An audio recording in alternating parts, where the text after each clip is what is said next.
जय हिंद दोस्तों, हमारे यूट्यूब चैनल अवध जी के ट्रिक में आप लोग का स्वागत है। तो आज का हमारा सेशन एसएससी सीजीएल से रिलेटेड होने वाला है। जैसे कि आप लोग को पता हो कि अभी एसएससी सीजीएल का एग्जाम चल रहा है, जो 18 नंबर का जितना भी क्वेश्चन पूछा गया, चाहे फाइव सिटिंग हो सके सिटिंग, तो मैं उसका फुल एनालिसिस कराने वाला हूँ। तो हमारे वीडियो को लास्ट तक जरूर देखिएगा। तो चलिए आज का क्वेश्चन मैं स्टार्ट करता हूँ। सबसे पहला क्वेश्चन है, भारत में प्रथम कंप्यूटरीकृत डाकघर कहाँ स्थापित किया गया था? ऑप्शन ए है बेंगलुरु, ऑप्शन दो है दिल्ली, ऑप्शन तीन है पटना, ऑप्शन चार है कोलकाता। तो इसका सही आंसर हो जाएगा ऑप्शन नंबर है बेंगलुरु। पूछे कि भारत में प्रथम कंप्यूटरीकृत डाकघर कहाँ स्थापित किया गया था? तो बेंगलुरु में स्थापित किया गया था। ये क्वेश्चन बिहार पुलिस 2020 में पूछा गया था। आप लोग प्रीवियस से बनाए होंगे तो उसमें ये क्वेश्चन आप लोग को दिखा होगा। चलिए उसका नेक्स्ट क्वेश्चन है, क्वेश्चन नंबर दो, भारत की सिलिकॉन घाटी कहाँ स्थित है? ऑप्शन ए है दिल्ली, ऑप्शन दो है बेंगलुरु, ऑप्शन तीन है कर्नाटक, ऑप्शन चार है केरल। तो इसका सही आंसर हो जाएगा ऑप्शन नंबर दो बेंगलुरु। भारत की सिलिकॉन घाटी कहाँ स्थित है? तो बेंगलुरु में स्थित है। ये क्वेश्चन भी 2019 के बिहार पुलिस में पूछा गया था कि भारत का सिलिकॉन घाटी कहाँ स्थित है, तो कहाँ हो जाएगा? बेंगलुरु में हो जाएगा। चलिए इसका अगला क्वेश्चन है, हिंद महासागर में कौन सा द्वीप स्थित है? ऑप्शन ए है आयरलैंड, ऑप्शन दो है मालदीव, ऑप्शन तीन है क्यूबा, ऑप्शन चार है तस्मानिया। तो इसका सही आंसर हो जाएगा ऑप्शन नंबर है आयरलैंड। हिंद महासागर में कौन सा द्वीप स्थित है? तो ये जो कि आयरलैंड द्वीप स्थित है। ये क्वेश्चन याद रखिएगा, आपकी बार एग्जाम में जरूर पूछा जाएगा। चलिए उसका नेक्स्ट है क्वेश्चन नंबर चार, ग्लोब पर कर्क रेखा कितने देशों से गुजरता है? ऑप्शन ए है 15, ऑप्शन दो है 16, ऑप्शन तीन है 14, ऑप्शन चार है 13। तो इसका सही आंसर होगा ऑप्शन नंबर दो 16। ग्लोब का मतलब क्या हो? पृथ्वी। पृथ्वी पर कर्क रेखा कितने देशों से गुजरता है? तो 16 देशों से गुजरता है। आप लोग याद रखिएगा। पूछेगा कि पृथ्वी पर कर्क रेखा कितने देशों से गुजरता है? तो 16 देशों से। ये क्वेश्चन 2020 के एग्जाम में पूछा गया था। तो ये सब क्वेश्चन ऐसा क्वेश्चन है जो एग्जाम में बार बार पूछे जाते हैं, हर एक एग्जाम में। चलिए उसका अगला क्वेश्चन है, पूछा कर्क रेखा भारत भारत के कितने देशों मतलब कि कितने देशों से होकर गुजरता है? तो 16 देशों से। 20 में जो कि पूरे कर्क रेखा 16 देशों से होकर गुजरता है। चलिए इसका अगला क्वेश्चन है, एशिया का सबसे लंबी नदी तट कौन सी है? एशिया की सबसे लंबी नदी कौन सी है? ऑप्शन है मिकांगा, ऑप्शन दो है गोदावरी, ऑप्शन तीन है गंगा, ऑप्शन चार है यांगटी। तो इसका सही आंसर हो जाएगा, क्या पूछ रहा कि एशिया का सबसे लंबी नदी कौन सा है? तो इसका सही आंसर हो जाएगा ऑप्शन नंबर चार यांगटी। यांगटी नदी जो कि एशिया के सबसे लंबी नदी है। पूछेगा कि एशिया की सबसे लंबी नदी कौन सी है? तो यांगटी नदी हो जाएगा। ये क्वेश्चन 2020 में क्या पूछा गया था बिहार पुलिस में। चलिए इसका अगला क्वेश्चन है, एशिया का सबसे गर्म रेगिस्तान कौन है? ऑप्शन ए है गोबी, ऑप्शन दो है थार, ऑप्शन तीन है काराकोरम, ऑप्शन चार है दस्त लूता। तो इसका सही आंसर हो जाएगा ऑप्शन नंबर चार हो जाएगा दस्त लूता। यहाँ देखिए, यहाँ क्वेश्चन इस तरह घुराया जाता है। पूछ रहा क्या है, एशिया का सबसे गर्म रेगिस्तान कौन है? तो दस्त लूता हो जाएगा। ये पूछेगा कि भारत का सबसे गर्म रेगिस्तान कौन है? तब तो थार रेगिस्तान हो जाएगा। लेकिन यहाँ पूछो क्या पूछा है, एशिया का सबसे गर्म रेगिस्तान कौन है? तो दस्त लूता। ऑप्शन नंबर इसका चार हो जाएगा दस्त लूता। याद रखिएगा कि एशिया का सबसे गर्म रेगिस्तान कौन है? तो दस्त लूता। चलिए उसका नेक्स्ट क्वेश्चन है, जितना भी क्वेश्चन करवा रहा हूँ सब आपके एग्जाम में आया हुआ क्वेश्चन है। चलिए इसको नेक्स्ट क्वेश्चन है, गोविंदा आला रे किस त्योहार में गाया जाता है? ऑप्शन ए है होली, ऑप्शन दो है दीपावली, ऑप्शन तीन है जन्माष्टमी, ऑप्शन चार है बसंत में। तो इसका सही आंसर होगा ऑप्शन नंबर तीन जन्माष्टमी। गोविंदा आला रे किस त्योहार में गाया जाता है? तो जन्माष्टमी में, जो कि गोविंदा आला रे गाया जाता है। आप लोग जानते हैं जन्माष्टमी क्या होता है? तो कृष्ण भगवान का होता है, तो इसलिए गोविंदा आला रे गाया जाता है। किस त्योहार में? तो जन्माष्टमी में। चलिए इसको नेक्स्ट क्वेश्चन है, भारतीय राष्ट्रगान को पूरी धुन को बजने में कितना समय लगता है? ऑप्शन ए है 47 सेकेंड, ऑप्शन दो है 50 सेकेंड, ऑप्शन तीन है 52 सेकेंड। तो आप लोग जानते हैं इसका आंसर क्या हो जाएगा? ऑप्शन नंबर तीन 52 सेकेंड। भारतीय राष्ट्रगान को पूरी धुन को बजने में कितना समय लगता है? तो 52 सेकेंड लगता है। ये क्वेश्चन 2020 में बिहार पुलिस में पूछा गया था। चलिए इसका नेक्स्ट क्वेश्चन है, जितना भी क्वेश्चन मैं करवा रहा हूँ सब मोस्ट इंपॉर्टेंट होने वाला है, इसलिए हमारे वीडियो को लास्ट तक जरूर देखिए। मैं आज से डेली प्रैक्टिस सेट करवाऊंगा। चलिए इसको नेक्स्ट है, वह तत्व जिसका परमाणु क्रमांक एवं परमाणु भार समान होता है क्या कहलाता है? ऑप्शन ए ऑक्सीजन, ऑप्शन दो है लिथियम, चलिए उसके बाद ऑप्शन ऑप्शन तीन है क्लोरीन, ऑप्शन चार है हाइड्रोजन। इसका सही आंसर हो जाएगा ऑप्शन नंबर चार हाइड्रोजन। आप लोग जानते हैं हाइड्रोजन का जो कि है कार्बन भार और क्या परमाणु भार और परमाणु क्रमांक जो कि समान होते हैं, किसका? तो हाइड्रोजन का। ये क्वेश्चन भी 2020 में बिहार पुलिस में पूछा गया था। चलिए इसको नेक्स्ट क्वेश्चन है, लाइन में बने रहिएगा। चलिए हम उसके बाद नेक्स्ट क्वेश्चन क्या है, अंतर्राष्ट्रीय न्यायालय का स्थायी मुख्यालय कहाँ है? ऑप्शन ए है जेनेवा, ऑप्शन दो है द हेग, ऑप्शन तीन है मॉस्को, ऑप्शन चार है वाशिंगटन। तो अंतर्राष्ट्रीय न्यायालय क्या होता है? न्यायालय हर एक देश में होता है, लेकिन अंतर्राष्ट्रीय में क्या हुआ कि सभी देशों का एक न्यायालय है। उसका जो कि मुख्यालय कहाँ है? इसका मुख्यालय जो कि द हेग, ऑप्शन नंबर इसका दो हो जाएगा, द हेग। पूछिएगा अंतर्राष्ट्रीय न्यायालय का स्थायी मुख्यालय कहाँ है, तो द हेग में है। ये क्वेश्चन याद रखिएगा, बहुत बार ये क्वेश्चन एग्जाम में पूछा गया। चलिए इसका नेक्स्ट क्वेश्चन है, नौजवान भारत सभा किसने स्थापित किया था? ऑप्शन ए है परम सिंह, ऑप्शन दो है भगत सिंह, ऑप्शन तीन है राजेंद्र प्रसाद, ऑप्शन चार है गांधी जी। तो इसका सही आंसर हो जाएगा, आप लोग जानते हैं कि नौजवान भारत सभा किसने स्थापित किया था? तो भगत सिंह ने स्थापित किया था। ऑप्शन नंबर दो हो जाएगा भगत सिंह। पूछिएगा कि नौजवान भारत सभा किसने स्थापित किया था? तो भगत सिंह ने किया था। ये क्वेश्चन बिहार एसएससी और बिहार पुलिस में बहुत बार पूछा गया। और अगला बार जो एग्जाम हुआ था, जो क्या जो कैंसिल एग्जाम हुआ था ना, उसमें भी ये क्वेश्चन पूछा गया था कि नौजवान भारत सभा किसने स्थापित किया था? तो भगत सिंह ने स्थापित किया था। चलिए इसका नेक्स्ट क्वेश्चन है, मुंबई प्लान कब लागू हुआ? ऑप्शन ए है 1940 ईस्वी, ऑप्शन दो है 1944 ईस्वी, ऑप्शन तीन है 1941 ईस्वी, ऑप्शन चार है 1946 ईस्वी। तो इसका सही आंसर क्या हो जाएगा? ऑप्शन नंबर दो 1944 ईस्वी। मुंबई प्लान कब लागू हुआ था? तो 1944 ईस्वी में लागू हुआ था। आप लोग याद रखिएगा, पूछेगा कि मुंबई प्लान कब लागू हुआ, तो 1944 में लागू हुआ था। चलिए इसको नेक्स्ट क्वेश्चन है, विश्व अर्धभूमि दिवस कब मनाया जाता है? ऑप्शन ए है 2 फरवरी, ऑप्शन दो है 3 मार्च, ऑप्शन तीन है 2 मार्च, ऑप्शन चार है 3 फरवरी। तो विश्व अर्धभूमि दिवस कब मनाया जाता है? तो 2 फरवरी को मनाया जाता है। ऑप्शन नंबर एक हो जाएगा 2 फरवरी। पूछेगा कि विश्व अर्धभूमि दिवस कब मनाया जाता है? तो 2 फरवरी को। ये क्वेश्चन एग्जाम में बहुत बार पूछा गया। अगले बार जो एग्जाम हुआ था उसमें ये क्वेश्चन पूछा गया था कि विश्व अर्धभूमि दिवस कब मनाया जाता है? तो 2 फरवरी को मनाया जाता है।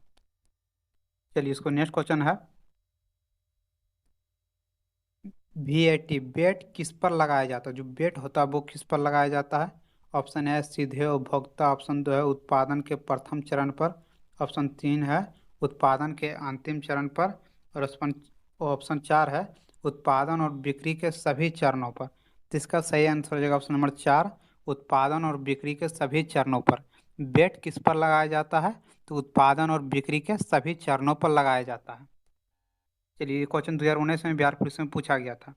उसके बाद नेक्स्ट क्वेश्चन है, किस कोशिका को कंकाल तंत्र कहा जाता है? ऑप्शन ए है लवक, ऑप्शन दो है लाइवोसोम, ऑप्शन तीन है अंतःपर्दप जालिका, ऑप्शन चार है राइबोसोम। तो आप लोग जानते हैं कि किस कोशिका को कंकाल तंत्र कहते हैं? तो अंतःपर्दप जालिका कहते हैं। ऑप्शन नंबर तीन हो जाएगा अंतःपर्दप जालिका। पूछेगा किस कोशिका को कंकाल तंत्र कहते हैं? तो अंतःपर्दप जालिका को। ये क्वेश्चन बिहार दुर्गा में बहुत बार पूछा गया, तो हो सकता है इस बार बिहार पुलिस में पूछ दे, तो आप लोग याद रखिएगा। चलिए इसको नेक्स्ट क्वेश्चन है, स्कर्वी रोग किसके कमी से होता है? ऑप्शन ए है विटामिन 12, ऑप्शन दो है विटामिन 6, ऑप्शन तीन है विटामिन सी, ऑप्शन चार है विटामिन। तो आप लोग जानते हैं कि स्कर्वी रोग किसके कारण होता है? तो विटामिन सी के कारण होता है। ऑप्शन नंबर इसका तीन हो जाएगा विटामिन सी। स्कर्वी रोग किसके कारण होता है? तो विटामिन सी के कारण होता है। ये क्वेश्चन बिहार दरोगा में बहुत बार पूछा गया है। आप लोग का प्रीवियस ईयर से बहुत क्वेश्चन मिलता है। आप लोग देखेंगे कि जो बिहार दरोगा में क्वेश्चन पूछा गया है उससे बिहार पुलिस बहुत ही ज़्यादा क्वेश्चन मिलता है। चलिए इसको नेक्स्ट क्वेश्चन है, आग को बुझाने के लिए कौन सा गैस प्रयोग किया जाता है? ऑप्शन एक है नियॉन, ऑप्शन दो है नाइट्रोजन, ऑप्शन तीन है कार्बन डाइऑक्साइड, ऑप्शन चार है ऑक्सीजन। तो इसका सही आंसर हो जाएगा ऑप्शन नंबर तीन कार्बन डाइऑक्साइड। आग को बुझाने के लिए कौन सा गैस का प्रयोग किया जाता है? तो कार्बन डाइऑक्साइड। आप लोग देखें कि आग जो फाइबर होता है उसमें क्या रहता है? उसमें कार्बन डाइऑक्साइड रहता है। तो पूछेगा कि आग को बुझाने के लिए कौन सा गैस का प्रयोग करते हैं? तो कार्बन डाइऑक्साइड हो जाएगा। चलिए इसका अगला क्वेश्चन है, किसके शासन काल में तुलसीदास ने रामचरितमानस लिखा था? ऑप्शन ए है बाबर, ऑप्शन दो है अकबर, ऑप्शन तीन है शाहजहां, ऑप्शन चार है जहांगीर। तो किसके शासनकाल में जो कि बाबर ने और तुलसीदास ने जो कि है रामचरितमानस लिखा था? इसका सही आंसर हो जाएगा ऑप्शन नंबर 2, अकबर। अकबर के शासनकाल में जो कि है तुलसीदास ने रामचरितमानस मानस लिखा था। ये क्वेश्चन बिहार पुलिस में पूछा गया था जो अगले बार एग्जाम हुआ था। चलिए, इसका नेक्स्ट क्वेश्चन है, भारत रत्न प्राप्त करने वाली पहली महिला कौन था? ऑप्शन ए है इंदिरा गांधी, ऑप्शन 2 है मदर टेरेसा, ऑप्शन 3 है लता मंगेशकर, ऑप्शन 4 है एनी बेसेंट। तो भारत रत्न प्राप्त करने वाली पहली महिला कौन थी? तो ये जो कि है इंदिरा गांधी। तो ऑप्शन नंबर 1 हो जाएगा इंदिरा गांधी। पूछेगा कि भारत रत्न प्राप्त करने वाली पहली महिला कौन थी? तो इंदिरा गांधी। चलिए, इसका नेक्स्ट क्वेश्चन है, राज हड़प नीति किससे संबंधित है? ऑप्शन ए है लॉर्ड डलहौजी, ऑप्शन 2 है लॉर्ड रिपन, ऑप्शन 3 है लॉर्ड कर्जन, ऑप्शन 4 है लॉर्ड क्राइव। तो राज हड़प नीति किससे संबंधित है? तो ये लॉर्ड डलहौजी से संबंधित। ऑप्शन नंबर इसका 1 हो जाएगा लॉर्ड डलहौजी। पूछेगा राज हड़प नीति किससे संबंधित है? तो लॉर्ड डलहौजी। चलिए, इसका नेक्स्ट क्वेश्चन है, स्टेपिस घास के मैदान का क्षेत्र आता है? ऑप्शन ए है साइबेरिया में, ऑप्शन 2 है मध्य एशिया में। आधुनिक शिक्षा को देश में आधुनिक विचारों के प्रसार के साधन के रूप में देखने वाले पहले समाज सुधारक कौन थे? ये राजा राम मोहन थे। इसका आंसर क्या हो जाएगा? राजा राम मोहन राय। राजा राम मोहन राय जो कि पहले व्यक्ति थे जो कि आधुनिक शिक्षा को देश में लागू करना चाहते थे। कौन? तो राजा राम मोहन राय। चलिए, उसका नेक्स्ट क्वेश्चन था, दलखाई भारत के निम्नलिखित में से किस राज्य का लोक नृत्य है? तो ये उड़ीसा का जो कि लोक नृत्य क्या है? दलखाई। देखिए, लोक नृत्य से हर एक बार एक क्वेश्चन पूछा गया, जितना भी सेट का अभी तक एसएससी सीजीएल का एग्जाम हुआ है तो उसमें एक क्वेश्चन नृत्य और धर्म से जरूर पूछा गया है, मतलब पर्व से पूछा गया और नृत्य से पूछा गया। तो यदि आप लोग का अभी तक एग्जाम नहीं हुआ तो आप लोग नृत्य और पर्व का कौन सा राज्य का जो कि प्रमुख पर्व है ये सब क्वेश्चन करके जाइएगा, क्योंकि यहाँ से एक क्वेश्चन जरूर देखने को मिल रहा है। चलिए, क्वेश्चन क्या था कि दलखाई। दलखाई जो किसका है? उड़ीसा का जो कि लोक नृत्य है। उसका नेक्स्ट क्वेश्चन था, सतलज और डैश जाता है नदियों के बीच स्थित हिमालय के भाग को कमाऊ हिमालय के नाम से जाना जाता है। सतलज और किस नदी को जो कि है हिमालय के भाग को कमाऊ हिमालय के नाम से जाना जाता है? तो इसका आंसर काली हो जाएगा, यहाँ पर काली भरा जाएगा। सतलज और काली काली जो कि है जाता है जो नदियों के बीच स्थित हिमालय के भाग को कुमाऊं हिमालय के नाम से जाना जाता है। चलिए, इसको नेक्स्ट क्वेश्चन पूछा गया था, सर्वोच्च न्यायालय के न्यायाधीश के अधिकारियों और सेवकों को उनके संबंध में देय पेंशन की जाती है? तो भारत के संचित निधि के द्वारा जो कि जो सर्वोच्च न्यायालय होता है उसके द्वारा जो कि पेंशन दिया जाता है। सर्वोच्च न्यायालय को किसके द्वारा पेंशन, जो सर्वोच्च न्यायालय के न्यायाधीश है उसको किसके द्वारा पेंशन दिया जाता है? तो भारत के संचित निधि के द्वारा जो कि उसको दिया जाता है। उसका अगला क्वेश्चन पूछा गया था, प्रारूप समिति ने भारतीय संविधान का पहला प्रारूप कब प्रकाशित किया था? तो फरवरी 1948 को। फरवरी 1948 को जो कि प्रारूप समिति ने भारतीय संविधान को पहला प्रारूप कब प्रकाशित किया था? कब? तो फरवरी 1948 में। ये प्रारूप समिति से अध्यक्ष होती, यदि पूछेगा प्रारूप समिति के अध्यक्ष कौन थे? डॉक्टर भीमराव अम्बेडकर। इस बार ये क्वेश्चन तो हो सकता है अगला सीट या अगला दिन में ये क्वेश्चन पूछ दे कि प्रारूप समिति के अध्यक्ष कौन होते हैं? तो डॉक्टर भीमराव अम्बेडकर। कौन होते हैं? तो डॉक्टर भीमराव अम्बेडकर जो कि इसके क्या होते हैं? प्रारूप समिति के अध्यक्ष थे। चलिए, इसको नेक्स्ट क्वेश्चन था, और एक क्वेश्चन और पूछा जा सकता है कि संविधान जो किया है लागू कब किया गया? तो अब लागू किया गया 26 जनवरी 1950।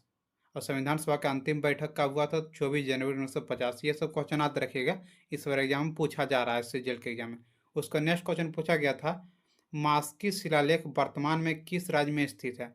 तो मास्की शिलालेख जो कि कर्नाटक राज्य में स्थित, इसका सही आंसर हो जाएगा कर्नाटक राज्य। क्या क्वेश्चन था कि मास्की शिलालेख वर्तमान में किस राज्य में स्थित है? तो कर्नाटक राज्य में जो कि स्थित है। उसका अगला क्वेश्चन था, असद अली खान दिए गए संगीत वाद्य यंत्रों में से किस वाद्य यंत्र पर अपनी महारत के लिए जाना जाता है? मतलब इसका क्वेश्चन सही मतलब कि असद अली खान जो कि कौन सा वाद्य यंत्र बजाते थे? तो रुद्र बीना। कौन सा? रुद्र बीना। रुद्र बीना के लिए जो कि प्रसिद्ध थे असद अली खान। ये जो कि रुद्र बीना क्या करते, बजाते थे वाद्य यंत्र। चलिए, उसका अगला क्वेश्चन था, बाण गंगा उत्सव महाराष्ट्र में निम्नलिखित में से किस स्थान पर प्रतिवर्ष मनाया जाता है?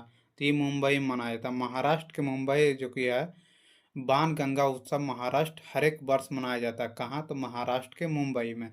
कौन सा उत्सव? तो बाणगंगा, देखिए ये भी एक प्रकार का पर्व है। तो आप लोग को बताया ना कि पर्व और नृत्य से एक क्वेश्चन पूछा जा रहा है इस पर एग्जाम में, सीजल के एग्जाम में। हर एक सीट में देखें कि नृत्य और पर्व से पूछा जा रहा है। तो ये एक प्रकार का पर्व ही है। बाणगंगा उत्सव कहाँ मनाया जाता है? तो महाराष्ट्र के मुंबई में मनाया जाता है। चलिए इसका नेक्स्ट क्वेश्चन है, उस फ्रांसीसी जौहरी का नाम बताइए जिसने मुगल काल के दौरान कम से कम 6 बार भारत की यात्रा की थी। तो 6 बार भारत की यात्रा किसने की थी? तो जेन बेपस टर्नर, जेन बेपस टर्नर जो कि एक फ्रांसीसी था, जो कि ने भारत की यात्रा जो कि 6 बार किया था। कितने बार किया था? 6 बार से अधिक बार किए थे। तो यहाँ पर क्वेश्चन क्या था? कम से कम 6 बार, तो ये 6 बार से अधिक किए थे। तो इसका सही आंसर क्या हो जाएगा? जेन बेपस टर्नर। चलिए इसका अगला क्वेश्चन था, निम्नलिखित में से किस संगठन को सती प्रथा का उन्मूलन के लिए साहित्य रचनाएं लिखने का दिया जाता है? तो ये ब्रह्म समाज को, ब्रह्म समाज जो किया क्या क्या था? सती प्रथा पर जो कि लेख लिखा था। किसने होती सती प्रथा पर रचना किसने किया था लिखने के रूप में? तो ब्रह्म समाज ने किया था। ब्रह्म समाज के संस्थापक कौन थे? तो राजा राम मोहन राय। देखिए यहाँ राजा राम मोहन राय से 2 क्वेश्चन पूछ दिए। एक पहला आधुनिक शिक्षा को भारत में कौन लागू करना चाहता था? तो राजा राम मोहन राय। और ब्रह्म समाज का स्थापना कौन कौन किया? तो राजा राम मोहन राय। याद रखिएगा ये सब क्वेश्चन इंपॉर्टेंट है, हो सकता है आगामी एग्जाम जितना भी होने वाला उसमें ये क्वेश्चन पूछ दे। उसका नेक्स्ट क्वेश्चन था, निम्न में से किसकी प्रतिरोधकता सबसे अधिक होती है? तो सबसे अधिक प्रतिरोधकता जो कि है नाइक्रोम का होता है। किसका? नाइक्रोम का। याद रखिएगा नाइक्रोम। वहाँ पर 4 ऑप्शन दिया हुआ था, उसमें एक ऑप्शन नाइक्रोम था, तो इसका सही आंसर हो जाएगा नाइक्रोम। उसका नेक्स्ट क्वेश्चन है, अस्ट्राज का रासायनिक परीक्षण करने के लिए निम्नलिखित में से किसका उपयोग किया जाता है? तो अस्ट्राज को जो कि रासायनिक परीक्षण करने के लिए आयोडीन विलयन का किया जाता है। किसका था? आयोडीन विलयन का। चलिए उसका अगला क्वेश्चन है, सेल की सहायक कंपनी की पहचान कीजिए जो कोलकाता आसनसोल रेलवे लाइन के किनारे स्थित है। तो रेलवे लाइन के किनारे कौन सा स्थित है? Indian iron and steel company जो कि है, ये क्या है? कोलकाता और क्या कोलकाता और आसनसोल रेलवे के लाइन के बीच में स्थित है। कौन? तो इंडियन आयरन और स्टील कंपनी। चलिए इसका नेक्स्ट क्वेश्चन था, पद्म विभूषण प्राप्त करने वाले ओडिशा के पहले ओडिसी नर्तक का नाम क्या था? तो केलुचरण महाराष्ट्र। केलुचरण महाराष्ट्र जो कि ये पहले ओडिशा के नृत्य है जिसे जो कि है क्या क्या था? पद्म विभूषण जो कि मिला था। किसको? तो केलुचरण महापात्र। ये क्वेश्चन जो कि है करंट अफेयर से रिलेटेड है, आप लोग करंट अफेयर्स पढ़ेंगे तो इसमें ये क्वेश्चन मिला होगा। चलिए इसका नेक्स्ट क्वेश्चन है, निम्नलिखित में से किस देश में कभी भी पैरालंपिक खेलों की मेजबानी नहीं की है? कौन सा देश जो कि कभी भी पैरालंपिक खेलों की मेजबानी नहीं की है? तो भारत। भारत जो कि कभी भी पैरालंपिक जो खेल होता है उसका जो कि कभी भी मेजबानी नहीं किया है। कौन? तो भारत। चलिए इसका अगला क्वेश्चन है, प्रधानमंत्री रोजगार योजना किस पंचवर्षीय योजना के दौरान शुरू की गई? तो प्रधानमंत्री रोजगार योजना जो कि है 8वीं पंचवर्षीय योजना के शुरू द्वारा किया गया। किसका? 8वीं पंचवर्षीय योजना के द्वारा जो कि है ये किया गया था। तो ये सब क्वेश्चन जो कि पूछा गया था, यदि ये सब क्वेश्चन आप लोग के एग्जाम में आया हो तो कमेंट करके बताइएगा। मैं देखिए ये सब क्वेश्चन कहाँ से लाता हूँ, जो आप लोग जो भी एग्जाम देके निकलते हैं और जो बोलते हैं कि भैया ये सब क्वेश्चन पूछा गया था, तो वो टेलीग्राम पर लिख कर भेज देते हैं कि भैया ये सब क्वेश्चन पूछा गया था आज के एग्जाम में। तो मैं वही सब क्वेश्चन को करवाता हूँ। यदि वो लोग गलत बोलता होगा तो हो सकता है क्वेश्चन गलत है, लेकिन जो लोग एग्जाम देके निकलता है तो जो लोग वो बोलता है कि भैया ये क्वेश्चन पूछा गया था, तो मैं वैसे ही क्वेश्चन को करवाता हूँ। तो चलिए आज का वीडियो यहीं समाप्त करते हैं। यदि फुल एनालिसिस आप लोग देखना चाहते हैं तो हमारे चैनल को जरूर सब्सक्राइब कर लीजिएगा। जय हिंद, जय भारत।